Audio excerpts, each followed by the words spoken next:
Je suis Madame Evelyne Mbata et je suis membre du cadre permanent de concertation de la femme congolaise, membre fondatrice, parce que ça fait depuis le départ que je milite au sein de cette organisation qui réunit des femmes aussi bien politiques que celles de la société civile. Moi-même, je suis de la société civile.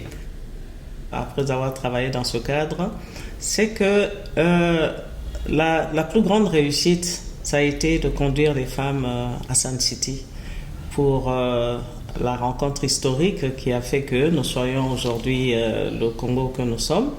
Ça a été une grande expérience parce que nous avons dû travailler de telle sorte que les femmes de toutes les parties en conflit se réunissent pour présenter un cahier de charges commun. Et ça n'a pas été facile parce que quand je dis de toutes les fractions, c'était une partie du Congo était au nord, une partie au sud, une partie à l'est.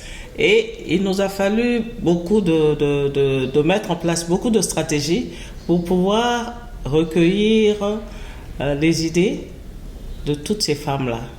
Je me souviendrai toujours de la difficulté qu'il y avait à rejoindre nos sœurs qui étaient de l'autre côté.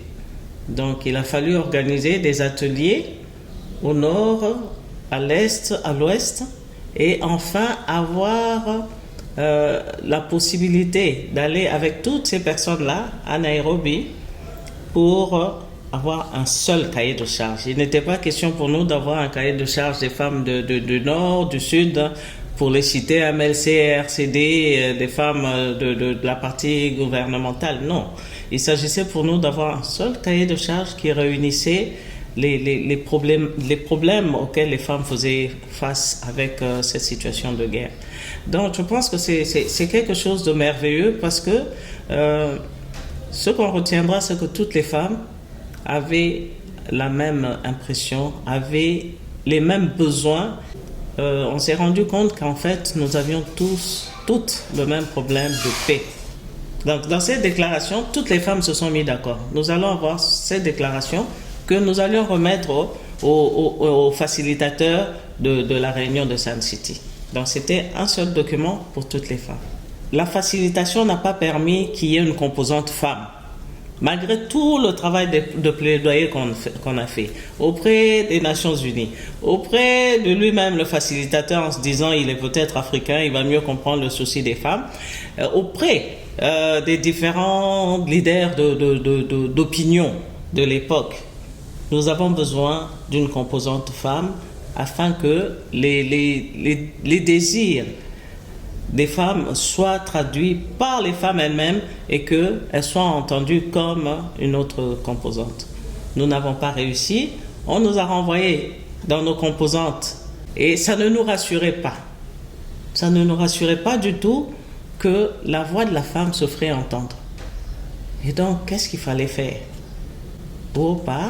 C'est assis encore, on a essayé de réfléchir ensemble et on s'est dit, mais comment on va faire? Et on a commencé à frapper aux portes des partenaires. On a vu des partenaires comme la Suisse, la Belgique, la France, on a vu ONU Femmes. Aujourd'hui c'est ONU Femmes, mais à l'époque c'était pas ONU Femmes. Nous avons parcouru tous ces partenaires-là pour leur dire, écoutez, si vous ne venez pas nous appuyer, si c'était à Kinshasa, on peut partir chacune de notre maison pour aller faire ce qu'on a à faire. Mais ils sont allés à Sun City, en Afrique du Sud. Les femmes n'ont pas ces moyens-là pour payer des billets, s'assurer le séjour là-bas, donc il faut nous aider. Nous avons été entendus, donc nous avons eu cet argent-là. Donc après Nairobi, nous avons pu aller à Sun City. Nous avons fait venir des femmes de l'intérieur du pays en nous disant il faut que chaque pays, chaque province soit représentée et puisse apporter les soucis de sa province. Donc, c'était les stratégies qu'on avait montées. On a pu avoir une trentaine de femmes en appui aux femmes qui étaient déléguées aux négociations, au dialogue. Donc, on était à l'extérieur, mais nous avions dit qu'elles pouvaient venir vers nous à chaque fois qu'elles devaient avoir un problème ou qu'elles sentaient qu'elles étaient débordées ou qu'elles sentaient qu'il y avait une crise entre les hommes, elles pouvaient revenir vers nous et nous dire qu'est-ce qu'on fait, quelle stratégie nous pouvons monter. Un autre point très fort que je retiendrai de ces assises-là, c'est que pendant que les hommes discutaient, ils n'étaient pas forcément, comment dirais-je, à l'écoute de ce que les femmes voulaient. Ils pouvaient bloquer parce que on veut qu'il y ait, comment on dit, intégration des combattants, des chefs militaires dans l'armée. Et quand il y a une fraction qui dit non, une composante qui dit on ne veut pas, ça bloquait. Les travaux n'avançaient plus, on était là. Donc, on s'est dit, il faut qu'on monte des stratégies. Donc, l'une des premières stratégies qu'on a montées, c'était notamment de rencontrer les différentes composantes, les leaders des différentes composantes, un à un. On les a tous vus, on leur a dit, s'il vous plaît, faites en sorte que nous puissions rentrer chez nous pour veiller sur nos enfants. S'il vous plaît. Écoutez-vous les uns les autres. Nous sommes tous ici entre frères, entre sœurs. On ne peut pas attendre que la paix vienne de l'extérieur. On a rencontré les gens du MSC, les gens du RCD, nous avons rencontré ceux qui venaient de la partie gouvernementale, de Kinshasa. Donc, tous ont reçu le même message de notre part. S'il vous plaît, pensez. Si vous ne voulez pas penser à vous-même, pensez à vos mères, pensez à vos femmes, pensez à vos filles, pensez à vos sœurs. Imaginez-vous, dans le cadre de ce conflit, celles qui se font violer. Ce ne sont pas des femmes d'ailleurs, ce sont des femmes d'ici. Ce ne sont pas des enfants d'ailleurs, ce sont des enfants d'ici. Pensez à tout ça. Le linge sale se lave en famille. Mettons-nous d'accord ici. Les grandes lignes, on va les traiter chez nous. Il faut que vous rentriez. Il faut que vous rentriez parce que si chacun reste sur sa position, on ne va pas avancer. Ça devient très compliqué pour les hommes aussi. Donc ils se disaient, mais si ces femmes sont venues jusqu'ici, donc on va continuer la guerre, leur dire, on ne veut pas vous entendre. On peut ne pas entendre l'autre homme en face, mais une femme qui vous a parlé, qui vous dit, s'il vous plaît, il faut l'écouter. Je pense qu'une guerre, on sait bien quand elle commence, mais quand elle se termine, on ne sait pas. Et comme il y a eu l'implication de tous les pays voisins, de puissances extérieures, il y a eu les multinationales impliquées, il y a eu tout ça. Donc il était compliqué de ne pas écouter la femme. De ne pas écouter la femme. Parce que la tradition africaine nous permet de maudire un homme. Et en général, quand les femmes se sont mises à maudire, on n'avance pas très loin. Oui, ils nous ont écoutés, ils ont signé. C'était peut-être pas l'accord parfait, mais c'était déjà un début d'accord, parce qu'il y a eu des phases de rectification, de coordination. Parce que moi, j'ai la conviction que si les femmes n'avaient pas été à Sun City, si les femmes n'avaient pas mené les actions qu'elles ont menées, on ne serait peut-être pas arrivé à Sun City. On ne serait peut-être pas arrivé à l'accord. On ne serait peut-être pas arrivé à 1+4, qui, de mémoire d'homme, est une combinaison qu'on n'avait jamais vue. Un président avec 4 vice-présidents venant des différentes composantes, toujours dans l'esprit, je n'ai pas gagné la guerre, je ne peux pas m'imposer, comme ça aurait pu se faire, par exemple, en Angola, avec les deux partis qui se battaient. Ici, il y avait plusieurs partis, donc c'était très compliqué, et on ne pouvait pas y aller avec des stratégies normales.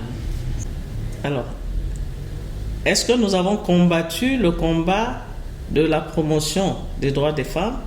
Moi, je dis, ça a raté. Je dis que le combat que nous avons combattu à ce moment-là, c'était le combat de la pacification du pays. Et je pense que, à mon avis, c'était plus important que d'avoir des places.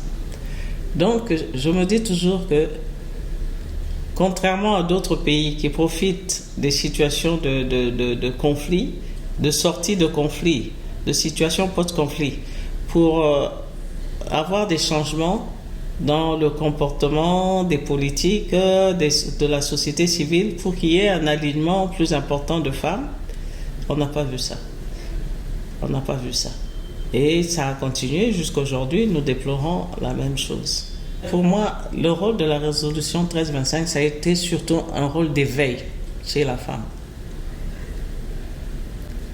Il y a beaucoup de femmes qui ne savaient pas qu'elles pouvaient participer aux négociations, qu'elles pouvaient participer pour la promotion de leurs droits. Il y a beaucoup de femmes qui ne savaient pas qu'elles devaient. Donc, ça a été, comme je dis, vraiment un instrument d'éveil. Depuis Sun City, on a eu les élections en 2006, en 2011, en 2018, là. On a même l'impression qu'il y a moins de femmes. C'est vrai, il y en a plus qui se présentent, qui osent se présenter comme candidates, mais en réalité, les résultats ne sont pas à la hauteur de ce plus-là. Comme je disais, bon, il y a des textes qui vous permettent on vous dit allez vous battre comme les hommes, mais on ne voit pas ce changement qui ferait passer par exemple de ces 10 autour desquels nous sommes à l'Assemblée nationale, au Parlement, donc ça fait plus ou moins 10 ou peut-être 11 femmes. On ne voit pas de changement drastique, surtout dans le chef des hommes. Alors moi, la question que je me pose sur la 1325, est-ce que c'est un instrument juste pour les femmes? Parce que les hommes font fi de cet instrument-là. Est-ce que c'est juste pour nous? Toutes les résolutions sur la parité, sur les 30% qui étaient encore reconnus il y a quelques années aux Nations Unies, on n'est jamais arrivé à atteindre ça. Je dis que je me battrai toujours pour que ce soit toujours le fait. Qu'on ne reparte plus dans des conflits ouverts. Parce que travaillant dans le secteur où je travaille, je vois les dégâts que ça fait. Je vois vraiment les dégâts et je ne peux pas à un seul moment m'impliquer dans une histoire qui ne pourrait pas emmener la paix aux femmes, aux enfants, aux hommes de ce pays. Et ça, je pense que c'est une responsabilité. Et je me sentais responsable d'aller à Sun City, de joindre ma voix à celle de tous ceux qui étaient là pour dire stop. Trop, c'est trop, il est temps d'arrêter. Il y a un temps pour tout. Hein? Dans la Bible, on dit il y a un temps pour tout. Et je pense que ce temps-là était terminé. Donc je dis, non seulement je suis fier, je me sens responsable, je me sens historiquement redevable. Historiquement redevable parce que j'ai la conviction que ma petite pierre a contribué à construire l'édifice. Donc je pense que et c'est ça que je souhaite. Je souhaite que les femmes soient assez fortes pour dire on n'est pas d'accord. On n'est pas d'accord. Et ça, je pense que il y a un grand travail à faire encore. Il y a un grand travail à faire.